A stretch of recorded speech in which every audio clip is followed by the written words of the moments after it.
Welcome to this week's car news update. Take a look at this incredible hypercar from McLaren. Now, not only does it have a 4-litre V8 hybrid that puts out 1150 horsepower, and the thing weighs just 1,000 kilograms thanks to a full carbon fiber construction with active aerodynamics, but it also introduces a crazy new superbike style driving position. The driver sort of lies on his front, a bit like when Batman would put the tumbler into pursuit mode or whatever that was. Oh, and one other thing. It's not real. Yeah, and it probably never will be. Sorry guys.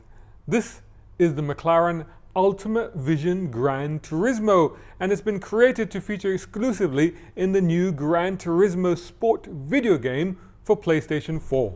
Oh well. Hope you're a gamer. Now this next one's not for a game though.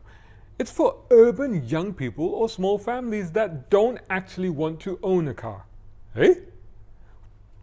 Well, in some places, this all-new compact SUV from Volvo, the XC40, will be offered not just as an ownership proposition, but on a subscription basis, sort of like a car sharing scheme. Where you get to sort of lease it but then change it for other cars when you want to. Probably not here though, not immediately anyway. So this car slots in below the new XC60 and will come as both fore and front wheel drive. Now they're focusing on style with this one, hence the rather cool looks. It'll probably come with all the usual Volvo cleverness and all the safety kits, but will it be any fun to drive? I don't know. Volvo better invite me on the launch so I can tell you. Now that's it for car news this week, because after a flurry of new cars and concepts released for the Frankfurt Motor Show last week, it's all gone a bit quiet again. So, I wanted to talk about why manufacturers are all getting their messaging and brand communication wrong. Well, perhaps with an exception of one or two. You see, millennials are not interested in cars. Fact.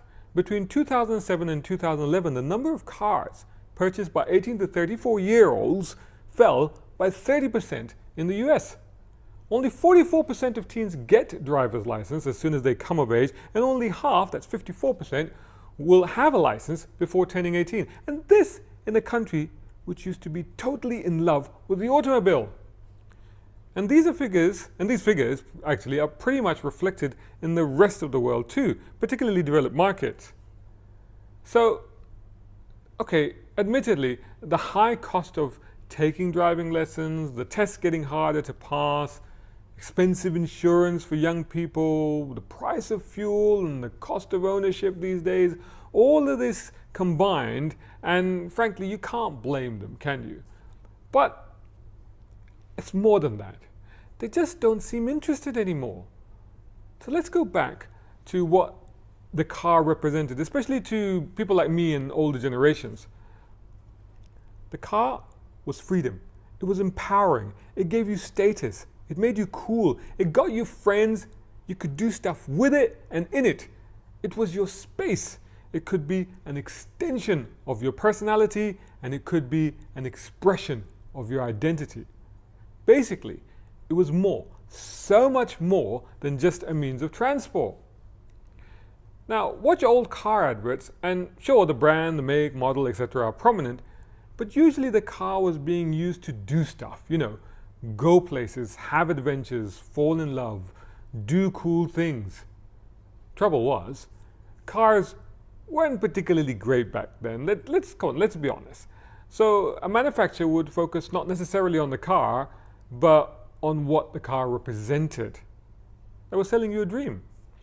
Today, all cars are good. So manufacturers focus on either overwhelming you with banal technicalities as to why their cars are cleverer, safer, and more efficienter than rivals, or out of sheer desperation, they try to mold their brand to fit into whatever trending zeitgeist their market researchers' data crunching indicates should appeal to their key demographics.